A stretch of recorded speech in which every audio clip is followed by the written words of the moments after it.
Yes दोस्तों, तो आज फिर हम लोग कोशिका के बारे में बात करूंगा क्योंकि जो पिछली क्लास में मैंने आप लोगों से कहा था कि सबसे पहले जो कोशिका की खोज है वो रॉबर्ट हुक ने किया था, यानी कि 1665 में। और आज हम लोग बेसिकली क्या देखने वाले हैं कि ये जो मेरे पास कोशिका होती है, यानी कि ये जो मेरे पास आपके पास यानी कि कोशिका होती है, तो ये कोशिका, अगर मैं कोशिका की बात करता हूँ या सेल की बात करता हूँ, तो सेल की कितनी अपने आप में प्रकार होती है या कोशिका की कितनी प्रकार होती है। तो देखिए, अगर मैं कभी भी आप लोग को एक सबसे पहले मैं कोशिका का आपके पास थोड़ा सा संरचना के बारे में बताऊंगा कि जो कोशिका है, तो कोई भी, चाहे आपके पास एक पादप कोशिका होती है या आपके पास जंतु कोशिका होती है, तो इनमें क्या क्या आपके पास यानी कि पाया जाता है। तो सबसे पहले अगर मैं देखता हूँ आपके पास यानी कि जनरली, तो यहाँ पर हम लोग देख सकते हैं कि कोशिका जो होता है, कभी भी अगर मान लीजिए कि मैं यहाँ पर एक पादप कोशिका बनाता हूँ, और अगर मैं यहाँ पर एक पादप कोशिका इस तरीके से बनाता हूँ, तो इस पादप कोशिका के अंदर हम देखेंगे कि इसके अंदर आपके पास यानी कि क्या क्या हो सकता है, इसके अंदर क्या क्या हो सकता है। तो हम लोग ये देखेंगे आपके पास कि इस पादप कोशिका के अंदर आपके पास यानी कि क्या क्या चीजें हो सकता है। तो पादप कोशिका के अंदर अगर कभी भी देखते हैं, कोई भी कोशिका होता है, तो उस कोशिका में बेसिकली क्या क्या हो सकता है, तो उसकी पॉसिबिलिटीज देखते हैं। अगर आप इसको देखते हैं तो डेट इज कॉल्ड आपके पास यानी कि ये जो होता है, इसको हम लोग झिल्ली बोल सकते हैं, या आपके पास यानी कि प्लाज्मा मेम्ब्रेन बोल सकते हैं या सेल मेम्ब्रेन बोल सकते हैं। तो पहला तो आपके पास जो आउटर लेयर है, जो बाहरी प्रलत है, इसको आप प्लाज्मा मेम्ब्रेन कह सकते हैं। क्या कह सकते हैं? प्लाज्मा मेम्ब्रेन कह सकते हैं, या इसको आप झिल्ली भी कह सकते हैं। क्या कह सकते हैं? झिल्ली भी बोल सकते हैं। तो ये मेरे पास आपके पास झिल्ली होती है। दूसरा, ये जो पार्ट होता है, इसको बेसिकली आपके पास सेल वॉल कहा जाता है। क्या कहा जाता है? Cell wall.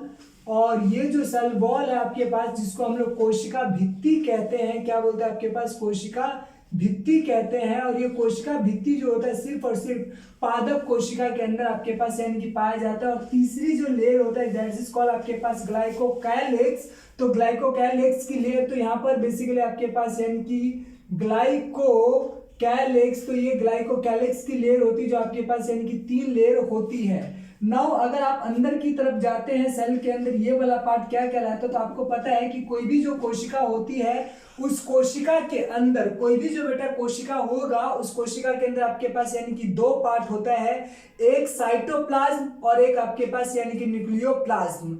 साइटोप्लाज्म का मतलब आपके पास यानी कि जो हमारे पास कोशिका द्रव्य है, और जो न्यूक्लियोप्लाज्म होता है, जिसको हम लोग क्या बोलते हैं? केंद्रक आपके पास यानी कि द्रव्य। तो मतलब अगर मैं किसी भी कोशिका की बात करता हूं, तो इस कोशिका के अंदर आपके पास यानी कि ये क्या होगा आपके पास? यानी कि साइटोप्लाज्म। क्या होगा आपके पास? यानी कि साइटोप्लाज्म, या इसको आप क्या बोल सकते हैं? कोशिका द्रव्य। क्या बोल सकते हैं? कोशिका द्रव्य। तो ये तो पहला कोशिका द्रव्य हो गया। और यहाँ पर अगर हम इस तरीके से देखते हैं, एक डेंस आपके पास, और ये डेंस इसलिए भी होता है क्योंकि अपने अपने जो केंद्रक होता है, केंद्रक अपने आप में आपके पास एक डेंस यानी कि कंडेंस क्रोमैटिन मटेरियल के रूप में होता है। तो मैं यहाँ पर बोल सकता हूँ कि ये जो मेरे पास पार्ट है आपके पास इस तरीके से, ये जो पार्ट है, इस पार्ट को हम लोग क्या बोलते हैं आपके पास? यानी कि केंद्रक बोलते हैं। क्या बोलते हैं आपके पास? यानी कि केंद्रक।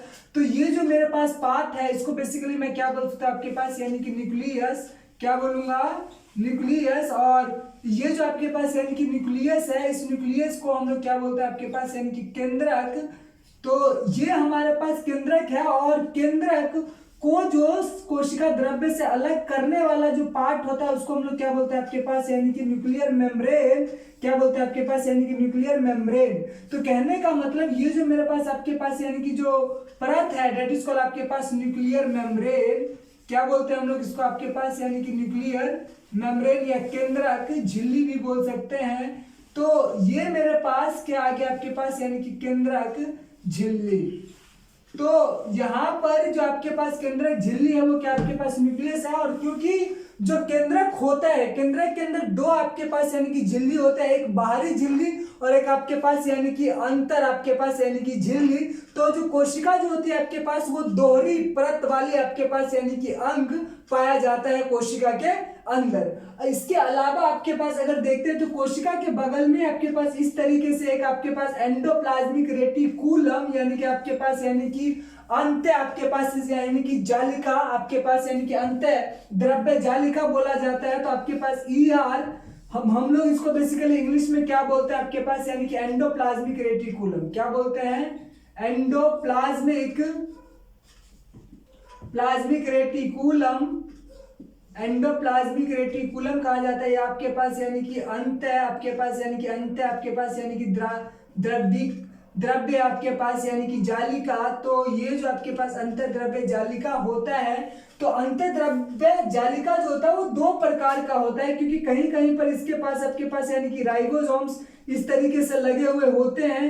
तो जहां पर राइबोसोम्स लगा हुआ होगा, उस राइबोसोम्स जहां पर लगा होगा तो उस वाले पार्ट को जहां पर राइबोसोम्स लगा हुआ होगा उसको हम लोग क्या बोलते हैं, क्योंकि ये दो प्रकार का होता है। एक तो आपके पास SER होता है, स्मूथ एंडोप्लाज्मिक रेटिकुलम, और दूसरा आपके पास यानी कि रफ यानी कि RER आपके पास यानी कि रफ एंडोप्लाज्मिक रेटिकुलम। तो जहां पर भी RER की बात करते हैं तो RER क्या बनाता है जनरली, तो ये प्रोटीन बनाता है। क्या बनाता है?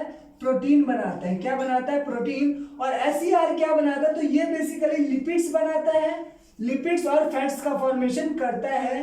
तो हम ये देख सकते हैं कि आपके पास यानी कि जो RER होता है, जहां पर आपके पास यानी कि जो एंडोप्लाज्मिक रेटिकुलम है, उस रेटिकुलम के ऊपर अगर राइबोसोम अटैच है तो उस राइबोसोम की वजह से जो एंडोप्लाज्मिक रेटिकुलम होगा वो RER हो जाएगा। RER का मतलब आपके पास यानी कि रफ एंडोप्लाज्मिक रेटिकुलम, और SER की बात करते हैं स्मूथ एंडोप्लाज्मिक रेटिकुलम। और ये RER क्यों है, क्योंकि यहाँ पर राइबोसोम प्रेजेंट है, इसी की वजह से उपस्थित है, तो इसीलिए इसे क्या बोलते हैं आपके पास यानी कि RER बोलते हैं। और RER करता क्या है, तो ये प्रोटीन का फॉर्मेशन करता है। लेकिन दूसरी तरफ जो SER होता है ये लिपिड्स और आपके पास यानी कि फैट्स का फॉर्मेशन करता है। Now the second things that we going to discuss, that is आपके पास यानी कि क्योंकि यहाँ पर प्लांट की कोशिका है, तो यहाँ पर प्लांट की कोशिका के अंदर आपके पास यानी कि वैक्यूल की बात बाद में करेंगे। फिलहाल हम प्लास्टिड्स की बात करते हैं कि यहाँ पर आपके पास एक दूसरा अंगक दैट इज कॉल्ड आपके पास यानी कि प्लास्टिड्स।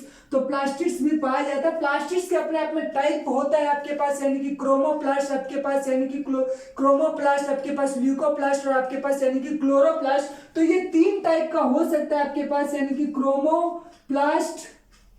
क्रोमोप्लास्ट आपके पास यानी कि हरित आपके पास यानी कि दूसरा आपके पास यानी कि क्लोरोप्लास्ट और तीसरा आपके पास यानी कि ल्यूकोप्लास्ट। तो ये अपने आप में ल्यूकोप्लास्ट, तो ये आपके पास यानी कि अलग अलग हो सकता है। तो ये क्या आपके पास यानी कि प्लास्टिड्स है, क्रोमोप्लास्ट, क्लोरोप्लास्ट और ल्यूकोप्लास्ट। तो ये अलग अलग होता है आपके पास कि एक के अंदर आपके पास क्लोरोप्लास्ट के अंदर क्लोरोफिल कंटेन होता है, क्रोमोप्लास्ट के अंदर आपके पास यानी कि भाई क्रोमैटिन या कैरोटिनॉइड्स या जेंटोफिल और एरिथ्रो आपके पास जेंटोफिल कैरोटिनॉइड्स जनरली होता है, जिसकी वजह से जो प्लांट के अंदर पिंक कलर, ऑरेंज कलर की जो पत्तियां होती है, जो फूल के जो कलर्स होते हैं उसके पिगमेंट बेसिकली यानी कि क्रोमोप्लास्ट के अंदर कंटेन होता है। और इसी तरीके से जो क्लोरोप्लास्ट आप देखते हैं तो क्लोरोप्लास्ट के अंदर क्या होता है कि क्लोरोफिल कंटेन होता है, जिसकी वजह से प्लांट की जो लीव्स होती है वो आपके पास यानी कि हरी होती है। और तीसरा यानी कि ल्यूकोप्लास्ट, तो बेसिकली ये फैट्स को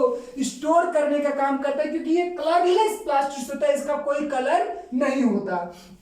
now the another thing that is called आपके पास यानी कि very important, that is called आपके पास यानी कि माइटोकॉन्ड्रिया। और ये जो माइटोकॉन्ड्रिया है आपके पास, ये हमारे पास यानी कि जो माइटोकॉन्ड्रिया, तो माइटोकॉन्ड्रिया अपने आप में एक विशेष आपके पास यानी कि माइटोकॉन्ड्रिया जो होता है अपने आप में विशेष आपके पास एक सेल ऑर्गेनेल है, क्योंकि इससे बेसिकली किसी भी कोशिका की, चाहे ये जंतु कोशिका हो, चाहे ये पादप कोशिका हो, या कोई भी कोशिका होती है, सिर्फ बैक्टीरिया को छोड़कर, मैं बैक्टीरिया की बात नहीं करूंगा क्योंकि बैक्टीरिया सारे के सारे यूकैरियोट्स में चले जाते हैं, और क्योंकि यहाँ पर मैं पादप कोशिका लेकर चलता हूं तो पादप कोशिका अपने आप में क्या होता है कि यूकैरियोट्स होता है, और जो बेसिकली प्रोकैरियोट्स और यूकैरियोट्स होता है, इसके अंदर जो बेसिक डिफरेंस होता है, डिफरेंसेस बहुत है, लेकिन हम एक डिफरेंस की बात करेंगे कि प्रोकैरियोट्स के पास वेल डिफाइंड न्यूक्लियस नहीं होता है। अगेन, प्रोकैरियोट्स के पास वेल डिफाइंड न्यूक्लियस नहीं होता, मतलब जो केंद्रक होता है, केंद्रक के चारों ओर झिल्ली नहीं होती है, और लेकिन जो यूकैरियोट्स होता है उसके अंदर आपके पास वेल डिफाइंड न्यूक्लियस होता है। क्यों? क्योंकि जो आरएच बिटॉकर था इन 1969 आपके पास he proposed the 5 kingdom of classification, and when he classified the entire animals or plants into the 5 kingdoms, यानी कि the first kingdom was the kingdom Monera, Protista, Fungi, Plantae और एनिमिलिया। तो इसके अंदर जो प्रोटिस्टा आपके पास जो किंगडम मोनेरा था, that is the kingdom of bacteria, और ये जो किंगडम ऑफ बैक्टीरिया था इसके अंदर आपके पास सारे के सारे जो आपके पास यानी कि सेल थे वो बैक्टीरियल सेल थे, और सारे के सारे बैक्टीरियल सेल के अंदर आपके पास यानी कि जो न्यूक्लियस होता है वो वेल डिफाइंड नहीं होता है। यानी कि कहने का मतलब मेरा ये है कि उनके न्यूक्लियस के चारों तरफ कोई बाउंड्री नहीं होती है आपके पास, लेकिन जो इसके अलावा प्रोटिस्टा, फंजाई, प्लांटी और एनिमिलिया, जो ये 4 किंगडम है, जो 4 आपके पास यानी कि जगत है, इनके केंद्रक के चारों ओर आपके पास एक वेल डिफाइंड आपके पास मेम्ब्रेन होता है, इसीलिए इन्हें यूकैरियोट्स कहा जाता है। तो फिलहाल आप ये याद रखेंगे क्योंकि बाकी जो डिफरेंसेस है वो इसी से रिलेटेड है, इसके अलावा और कोई आपके पास यानी कि मेजर डिफरेंसेस नहीं। ऑफ कोर्स प्रोकैरियोट्स के अंदर 70S का राइबोसोम्स पाया जाता है, लेकिन जो यूकैरियोट्स होता है, चाहे वो प्लांट्स होगा चाहे वो एनिमल्स होगा, उसके अंदर 80S का राइबोसोम्स पाया जाता है। तो ये बेसिक डिफरेंस है। और एक डिफरेंस और भी मैं आपको बता दूं कि भाई जो प्रोकैरियोट्स होता है उसके अंदर आपके पास यानी कि सिंगल स्ट्रैंडेड डीएनए होता है, व्हाइल आपके पास जो यूकैरियोट्स होता है उसके अंदर आपके पास डबल स्ट्रैंडेड डीएनए होता है। तो ये हम लोग आपके पास यानी कि देख सकते हैं। Now the second thing that is mitochondria, और माइटोकॉन्ड्रिया जो होता है आपके पास यानी कि ये करता क्या है, तो ये बेसिकली आपके पास एटीपी का फॉर्मेशन करता है, यानी कि कोई भी जो कोशिका होगा उस कोशिका के अंदर आपके पास यानी कि माइटोकॉन्ड्रिया जरूर होगा। इसके अलावा आपके पास गोल्गी अपैरेटस, यानी कि गोल्गी अपैरेटस आपके पास ये जो स्ट्रक्चर्स है इसको हम लोग क्या बोल देते हैं आपके पास यानी कि गोल्गी अपैरेटस।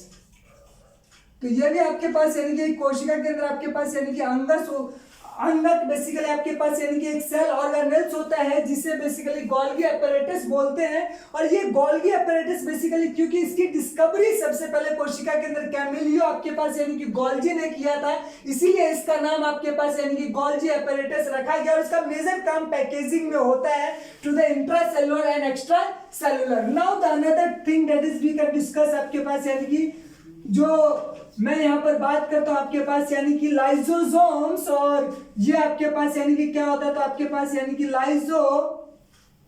लाइजो आपके पास यानी कि लाइजोसोम्स, तो ये मेरे पास आपके पास लाइगोसोम्स होता है। और लाइजोसोम्स के अंदर आपके पास यानी कि बहुत सारे आपके पास यानी कि हाइड्रोलाइसिस एंजाइम्स होता है, जो आपके पास अगर कोई भी कोशिका अगर वो मल फंक्शन करती है तो ये इन आपके पास हाइड्रोलाइसिस एंजाइम्स को रिलीज कर देती है, जिससे सारा सेल डाइजेस्ट हो जाए, या जितने भी सेल के अंदर आपके पास यानी कि जो एक्टिविटीज है वो सारे का सारा डाइजेस्ट हो जाता है। Now the another thing that we can discuss that is आपके पास यानी कि ये तो हमारे पास ये बेसिक स्ट्रक्चर्स है जो बेसिकली एक सेल के अंदर पाया जाता है। और इसी तरीके से इस सेल के अंदर आपके पास यानी कि आपको राइबोसोम्स भी मिल जाएंगे। क्या मिल जाएंगे? राइबोसोम्स। तो जो राइबोसोम्स होता है आपके पास यानी कि ये भी एक स्फेरिकल स्ट्रक्चर्स होता है, that is also a cell organelle and which is involved in the synthesis of protein. So now when we see the cell, अगर हम कभी भी कोशिका को देखते हैं तो कोशिका के अंदर आपके पास कुछ मुख्य इंपॉर्टेंट आपके पास यानी कि अंग या सेल ऑर्गेनेल्स होता है, और ये सारे के सारे क्या है? सेल ऑर्गेनेल्स है। प्लांट की जो खास बात है कि इसके पास एक आपके पास वैक्यूल पाया जाता है, जो एनिमल का आपके पास यानी कि जो जंतु कोशिका होता है उसमें होता भी है या बहुत छोटा होता है। तो यहाँ पर आपके पास यानी कि वैक्यूल पाया जाता है। क्या पाया जाता है? वैक्यूल पाया जाता है, और ये बहुत ही लार्ज होता है, ये बड़ा ही बहुत ही आपके पास यानी कि लार्ज होता है ये बहुत बड़ा होता है अपने आप में। तो हम इस तरीके से देख सकते हैं कि कोई भी जो कोशिका होगा, इस कोशिका के अंदर ये सारी चीजें होगी और इन सब चीजों का अपने आप में एक महत्वपूर्ण है, एक सिग्निफिकेंस है। और अगर किसी कोशिका के अंदर ये सारे सेल ऑर्गेनेल्स है आपके पास, यानी कि अंगक है, तो ये सारे अंग जो होता है वो आपके पास कॉपरेटली आपके पास यानी कि यूनाइटली आपके पास यानी कि काम करता है। और इसी की वजह से कोई भी जो कोशिका होती है आपके पास वो अलाइव रहती है, मतलब जीवित रहती है। और एक चीज और मैं बता दूं आप लोगों को दोस्तों कि जो हमारे पास कोई भी कोशिका होगा, चाहे वो प्लांट होगा, चाहे एनिमल होगा, चाहे बैक्टीरियल होगा, उनकी जो आपके पास कोशिका के अंदर 4 तत्व पाया जाता है आपके पास, यानी कि हाइड्रोजन, नाइट्रोजन, ऑक्सीजन और आपके पास यानी कि फास्फोरस। तो कहने का मतलब ये जो 4 जो आपके पास फंडामेंटल एलिमेंट्स है, बेसिकली तत्व है, ये बेसिकली किसी भी कोशिका के निर्माण के लिए बहुत जरूरत होता है। 80% तो आपके पास यानी कि ऑक्सीजन ही पाया जाता है, फिर नाइट्रोजन हो गया, फिर आपके पास यानी कि हाइड्रोजन हो गया। तो these are the basic, because we are organic compounds, क्योंकि हमारी बॉडी अपने आप में ऑर्गेनिक कंपाउंड्स है, यानी कि आपके पास कार्बनिक आपके पास बोल सकते हैं, क्योंकि हमारा बॉडी कार्बन से बना हुआ है और इसका प्रूफ है कि हम जल सकते हैं, मतलब हमारे अंदर आग लग सकती है। और कोई भी चीज के अंदर आग लग जाएगी, इसका मतलब वो अपने आप में वो जो पदार्थ है वो कार्बनिक है, मतलब वो आपके पास यानी कि कार्बन से बनी हुई होती है। तो दोस्तों फिलहाल मैं यहीं पर खत्म करता हूं, लेकिन एक्चुअली में मुझे पढ़ाना तो ये चाहता था आपके पास कि जो कोशिका होती है वो 2 प्रकार की होती है, एक प्रोकैरियोटिक और यूकैरियोटिक। तो प्रोकैरियोटिक और यूकैरियोटिक, तो इसमें ज्यादा डिफरेंस नहीं है, थोड़ा बहुत डिफरेंस है, which I have already cover in this rest of की। ये जितने भी जो कंपोनेंट है आपके पास, चाहे माइटोकॉन्ड्रिया हो गया, प्लास्टिड्स हो गया, आपके पास साइटोप्लाज्म हो गया, सेल वॉल हो गया, सेल मेम्ब्रेन हो गया, क्योंकि सेल मेम्ब्रेन का भी टाइप होता है आपके पास, यानी कि वो परमिएबल मेम्ब्रेन हो सकता है, सेमी परमिएबल मेम्ब्रेन हो सकता है, इम्परमिएबल मेम्ब्रेन हो सकता है। तो कहने का मतलब there are 3 types of membrane और we can see the function of the each membrane. So when we see this all this, तो हम इन सबको एक एक करके देखेंगे। और न्यूक्लियस अपने आप में एक बहुत ही इंटरेस्टिंग टॉपिक है जिसको रॉबर्ट ब्राउन ने डिस्कवर किया था, जो पिछले लेक्चर में भी हैव कवर्ड ऑलरेडी। तो यहाँ पर न्यूक्लियस के अंदर डीएनए पाया जाएगा, आरएनए पाया जाएगा, न्यूक्लियोलस यानी कि न्यूक्लियस पाया जाएगा, न्यूक्लियोप्लाज्म पाया जाएगा, और किस तरीके से डीएनए का फॉर्मेशन होता है, क्रोमोसोम्स का फॉर्मेशन होता है, किस तरीके से डीएनए नेगेटिवली चार्ज होता है, जो आपके पास हिस्टोन्स प्रोटीन्स के ऊपर रैप्ड होता है। तो we will see all this in the next lecture. Thank you.